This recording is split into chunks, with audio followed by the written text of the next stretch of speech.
Hello po, kumusta po kayo? Master Galen na naman po, andito na naman po ako upang magbigay ng dagdag kaalaman po sa inyo tungkol sa usaping medikal. Alam niyo po ba na may taong pinanganak na ang paningin niya sa kanyang paligid ay mistulang nanonood sa isang black and white na televisions? So, yan po ang pag-uusapan natin ngayon, kaya po, panoorin niyo po.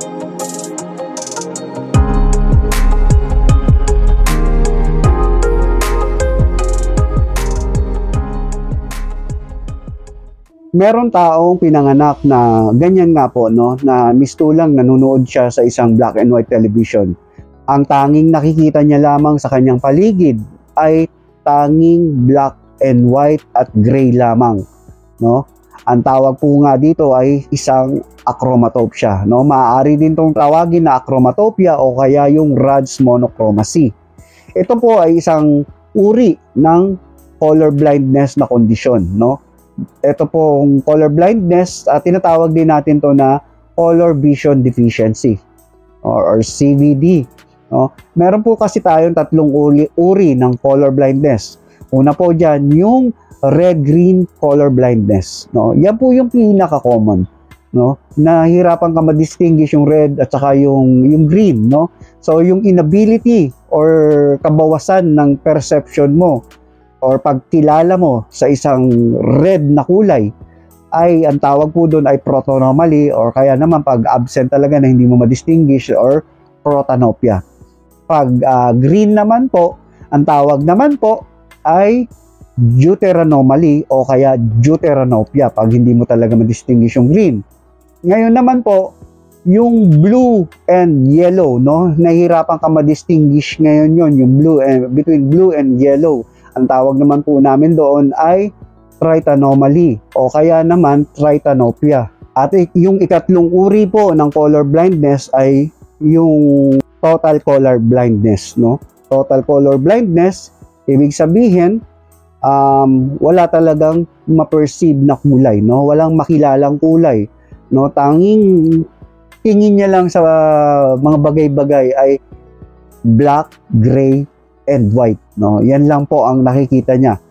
Ngayon po, ang pag-uusapan lang natin, magpo-focus po tayo dito sa achromatopsia. Ito po yung pinaka very rare na dito sa color blindness, no? Ang color blindness nga po pala ay maaaring kadalasan ay ano talaga po to, no? Inherited, no? Namamana or isang depekto sa genes. Ngayon naman po, maaari din itong ma-acquired, no? Ma-acquired, so ibig sabihin, maaring dahil sa sakit like diabetes, glaucoma, so maaring mauwi rin sa pagiging color blindness, no? Alin man sa tatlo. Ngayon po, maaari din dahil sa gamot, no? Halimbawa, side effect ng isang gamot. So maaari din mauwi sa pagkakaroon ng color blindness.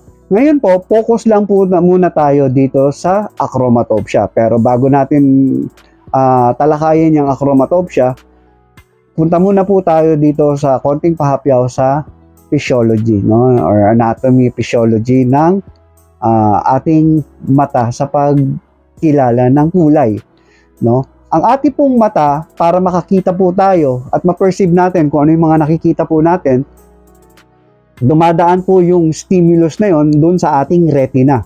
Ngayon po, sa retina na yan, merong dalawang receptors dyan. Ang tawag po namin doon ay cones and rods, no? Yung cones po, responsable yung cones na yun sa pagkilala ng kulay. Ngayon po, at pagkilala rin ng shape. Yung rods naman po, responsible po yun, na-activate siya tuwing madilim or dark or dim, no? So ngayon po, pag may liwanag, ma-activate si cones, no? Lilo si rods. So, maaari niya makita, diba pag nasa liwanag tayo, makikita natin yung mga kulay sa paligid natin, yung mga hugis, no? Yung visual acuity natin, maganda talaga. Tapos, kitang-kita natin. Ayan, yung wala tayong ibang diferensya sa mata, ha?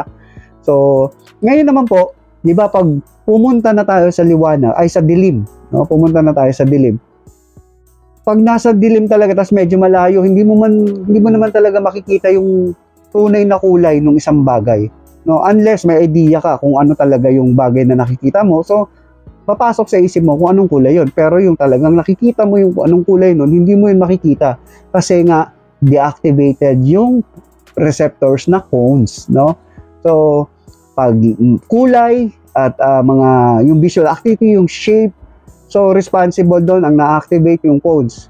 Pag sa dark, yung rods, no? So, pag ang na-activate mo yung rods, halimbawa nasa madilim ka, so makikita mo lang maring grayish lang, no? At kung medyo tamaan ng sinag, makikita mo gray, pero hindi mo siya madidistinguish talaga yung shape, no? Halimbawa, yung bola, lagay mo doon sa dilim. So, nasinaga ng part nito, nakikita mo ba na bilog yung nandoon? Hindi naman talaga, di ba? Kaya lang, nasasabi mong bilog kasi may idea ka naman talaga, no? O may knowledge ka talaga na yung bola ay bilog. So, makikita mo yan, pero hindi mo madidistinguish ang kulay nun. Lalo na kung talagang walang magandang liwanag na tatapat doon sa isang bola na yun. So, ganun po yun, no? Ngayon, balik tayo dito sa achromatopsia. Sa achromatopsia, so may diferensya siya sa cones, no? So, wala. Deactivated yung cones niya. O kaya kumbaga, hindi gumagana. O kaya talaga ayaw nang gumana totally. No? Ganun po sa achromatopsia. Ngayon po, merong mga key features ang achromatopsia. So, hindi nyo lang makikita sa isang pasyente na wala siyang ma-perceive na kulay. So, maaari din siya maging photophobic. No? Photophobic, ibig sabihin, pag nasa liwanag siya, halimbawa, palabasin nyo siya tirik na ng araw. No? Napakaliwanag nun sa kanya. Masakit sa mata yon. No? Sa mga normal na tao, pag lumabas sila sa ganun, okay lang. Pero sa iba, sobrang sakit nun. Kaya makikita nyo dun sa mga pasyenteng ganun, sinisingkit nila yung mata nila para nililimitahan nila yung pasok ng light doon sa kanilang mata. So, nagiging photophobic din sila. Tapos, gaya nga ng sabi ko, di ba, yung visual acuity, yung talas ng paningin, no? Nandun sa cones. So, bawas din yun sa kanila. So, nagiging blurred din minsan ang paningin nila, no? Blurred din ang paningin nila.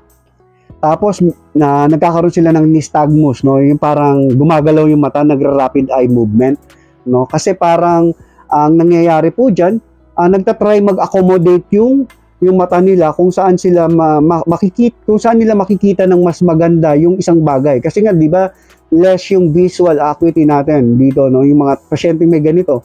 So, they try to accommodate na makita nila or ma-perceive nila kung ano yung kulay talaga sana noon o kaya yung shape noon, no? So, ngayon, nahihirapang iproseso yun ng mata, kaya minsan, nagra-rapid eye movement, no? Isa yun sa dahilan, no? Marami pang dahilan ng pag-rapid eye movement ng isang taong may achromatopsia. Ngunit yun yung isang isang dahilan.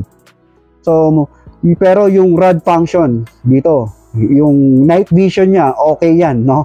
Walang problema diyan kasi unang-una, walang masyadong maliwanag. So, wala nang sakit sa mata agad, no? Tapos yung kulay, wala naman silang kailangan ma-perceive na kulay. Pare-parehas lang naman kayo na ma-perceive na kulay pag nasa dilim kayo. No, mapanormal man yan o may achromatopsia. Ano, unless na lang pag may mas malakas-lakas na ilaw na talagang mabibigyan ng liwanag yung isang bagay para ma-perceive ng normal na tao yung kulay ng object na yon. So, ganun po yun. Ang pasyente ba na may achromatopsia, lahat ba to present sa kanya yung mga binanggit ko? So, hindi, no? Maaaring ilan lamang dyan. Pero yung sa yung sa paningin na black and white, halos always po yun, no? Maaaring nga lang complete or incomplete, no? Ngayon, paano ba to nadadiagnose? Siyempre, dun sa mga binanggit ko na key features, no? So, dun maaari mo ma-diagnose kung yung pasyente ay may ganon. Siyempre, tapos ERG or yung electroretinography. So, dun sa electroretinography, sinusukat doon yung retina mo kung kung nagpa-function ba yung cones na receptors, kung ano ba, kulang lang ba yung function niya o kaya talaga hindi na nagpa-function yung cones niya. So, isa yun sa mga diagnostic tool din. Tapos, yung color vision testing, like yung mga Ishihara. Tapos, syempre, genetic testing. So, yan po yung mga diagnostic tools na mga maaaring isagawa sa isang pasyente na may ganyang kondisyon. Minsan, dun sa visual test pa lang, nadadiagnose na may problema nga sa kulay. Ngayon, para malaman kung gaano kalala, So, nagpa-follow up ng mga ibang test, no? Kung ano ba talaga yung hindi na nagpa-function yung cones o talaga o bawas lang yung function na may etong taong to maaari pa maka-perceive ng limitadong kulay. So, yun yung para sa mga karagdagang test, no? Diagnostic test. Ngayon, ano ba talagang dahilan nito? No, siyempre ang dahilan po nito, gaya ng nasabi ko, ito ay kadalasan genes, no, nasa genes, no. Dito sa achromatopsia nagkakaroon ng genetic mutation, no. Nagkakaroon ng depekto doon sa genes niya. At isa itong X-linked chromosome, no, depekto. So ibig sabihin, mas makikita niyo siya kadalasan sa lalaki na pasyente. Ngayon, ito ay autosomal recessive. Ibig sabihin ng autosomal recessive, ngayon, kailangan makopya niya yung dalawang defect ng genes dun sa kada parent niya, no? So, ganun yung autosomal recessive. Ngayon, ang tanong po, may lunas ba sa ganitong kondisyon? Sad to say po, walang lunas sa ganitong kondisyon. Maaari tayo makapagsuot ng mga special eyewear. Halimbawa, yung mga parang mga tinted na eyewear, no? O yung para mabawasan natin yung sobrang liwanag, no? Para maiayos natin yung contrast ng yung vision natin, no? Ganyan po, no? Kasi pag wala kang eyewear, ganyan po ang nangyayari. Tingnan niyo po, no?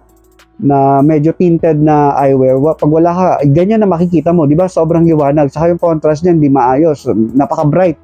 Ngayon, pag nagsuot ka ng eyewear na ganyan, yan na ang makikita ng isang taong may achromatopsia.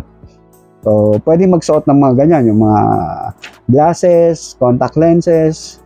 Pero yung para magamot ka na magkaroon ka ng kulay, yung kumbaga pag nagsuot ka ng glasses, tapos magkakaroon ka ng color, ang alam ko po wala po nun. So, maganda yung may mga may mga glasses ka na medyo tinted. Kasi halimbawa, yung white, may babasahin kang white, no? Halimbawa, may nakasulat dyan, guwapo ako, nakalagay doon sa isang blue ang background, no? Nandun sa karatula, nakalagay, guwapo ako. Tapos, white yung letter, blue yung background, so hindi mo basta-basta mababasa yon. Hirap ka doon. Lalo na yung pagka-blue nun, medyo maliwanag din. Tapos yung pagka-white, medyo, hindi naman siya white na white talaga. So maghahalo para magiging gray kasi 'yon, no? So mahihirapan ka, ano ba talaga 'yon? So pag may tinted glass ka, no, mas maaayos mo yung contrast nun. So mas mababasa mo na 'yon, no? Ganon. Tapos kung yung sa visual acuity naman, so yung mga magnifying glass, mga pwede mong gamitin pag may hindi ka ma-distinguish talaga na isang object, pwede mong saglitan ng magnifying glass, no? Pwede nating gawin 'yon. Ano pa ba? Yeah, mga tips ko, syempre, iwasan na magbabad sa masyadong bright ang kapaligiran, no? Tapos, syempre, dahil wala namang gamot dito, kailangan matalino ka lang, no? Talasan mo yung isip mo. Alam mo naman, syempre, bata ka pa lang, matitrain ka na alam mo na ang dahon ay kulay berde or kulay green. Ang bulaklak ay kulay ang rosas ay kulay pula at puti, no? Siyempre, bata ka pa lang, natitrain na yung utak mo ng mga kulay, no? Base sa sinasabi, mga nababasa. So, hindi mo man malaman kung ano talaga yung kulay ng red or green, no? Once na makakita ka ng dahon, siyempre, ang karamihan naman ng dahon, green. So, ang tawag mo talaga, alam mo na yung, kahit nakikita mo yan na parang gray, alam mo na green yan. Tapos, sa traffic light, no? Sa traffic light, alam mo yung position ng yung red, yellow, tas green. So, maaari ka pa rin makapag-drive, no? So, sa pagdadrive naman po pala, safe ba sila or hindi? Depende, no? Depende sa lala ng kondisyon ng isang taong ganito, no? At depende din dun sa mga country siguro na kung saan may batas sila para sa ganito. Sa atin, as long as hindi naman malala, alam ko pwede naman, no? May mga restriction nga lang na kaakibat doon sa lisensya mo na pagmamaneho. So, eto pong kondisyon na to ay napakabihira talaga. So, Actually, sa worldwide, no, siguro sa 40 to 50,000 na tao, isa lang ang nagkakaroon ng ganito. Ngayon, sa Pilipinas, as I know, walang maliwanag na data kung ilan ang taong nagkakaroon ng ganitong kondisyon. Kasi usually, hindi na-diagnose, no? Lalo na yung mga medyo nasa liblib na lugar dito sa Pilipinas, no? Hindi naman nagpapa-check up 'yan. So walang maayos na data, no? At minsan yung bata naman, wala rin naman siyang idea talaga ng kulay. So ang akala niya, pare-pareha sila na nakikita ng mga kapamilya niya, which is yun pala, hindi naman pala. Pero pinanganak siyang ganun. Kala niya normal lang yun. So hindi naman siya nagrereklamo kasi nakikita niya naman. So, ganun po yun, no? So, isa pa po, makakatulong po dito sa inyo, yung mga taong may ganito. May mga apps na ngayon sa cellphone. May dinownload nga akong isang apps, no? Yan po yung pangalan ng isang apps, no? Hindi naman siya ganun ka-accurate, pero makakatulong kasi siguro mga 60 to 70% ang accuracy, no? Dahil kasi minsan, depende kasi sa tumatamang light, minsan pag maganda yung contrast nung lighting sa paligid, tapos tinutok mo yung camera mo, so madidistinguish niya talaga yung exact color. Pero pag yung lighting napakaliwanag, yung kulay kasi pag tinatamaan ng sinag ng araw, no, nagbabago din yung kulay. So ang nangyayari, nagkakamali pati yung apps, no? Makakatulong yan, download niyo yan para, halimbawa, may chick, no? May chick dyan, halimbawa, may katabi kayong tropa nyo, sasabihin, halimbawa, pare, ang ganda nung naka-red, oh. Alin dyan? Dalawa yan eh. Kahit hindi niya sabihin ng kaliwa, yung nasa kanan or nasa kaliwa. So, tutukan mo nung cellphone na yon, targetin mo yung damit, alam mo na, ma-distinguish ng apps kung alin yung red. O, ganun po yun, no? So, eto lang po ang pagtatalakay natin. Hanggang dito na lang ang pagtatalakay natin tungkol sa achromatopsia. Sana po may natutunan na naman po kayong bago, no? Kung may mga nakalimutan man akong sabihin sa video ito, maaari nyo naman po akong i-message sa aking Facebook page na Master Galen PMS Official. Yun po ang pangalan ng Facebook page, o kaya i-comment nyo dito sa comment box, no? So, chikapin naman po natin yan na masagot yung mga katanungan po ninyo. Sana po, yung may mga kapamilyang ano po dito, no, may kapamilyang may ganitong kondisyon, mas naliwanagan kayo sa pinagdadaanan ng inyong kapamilya, no? At kayo naman na may mga ganitong kondisyon, huwag kayong madidepress, no? Imagine niyo na bata pa lang kayo, ganyan na yung paningin ninyo. So mas makaka-adapt kayo, no? Mas makaka-adapt kayo sa sitwasyon, no? You can live a normal life, no? Limited nga lang kayo sa mga sa mga profession, no, na o trabaho na maaari nyong tahakin. Pero hindi naman nangangahulugan na porque hindi mo kayang yung ganitong abutin, wala na, tapos na. Maraming sanga-sanga, no? Kung halimbawa hindi ka pwedeng maging isang doktor dahil dun sa problema yun, edi mag-abogado ka, o di ba? Ganun lang yun, no? Lagi mong hahanapan ng solusyon, no? Kumpara naman doon sa mga nabulag, di ba? Mas nakaka-depression. Yung sa mga nabulag, lalo na yung hindi naman sila pinanganak na bulag, so mas nakaka-depression, no? At mas napakalimitado ng kaya nilang gawin kumpara sa inyo. So hanggang dito na lang po ang video ito. Kita-kita naman po ulit tayo sa next video. Paalam pansamantala.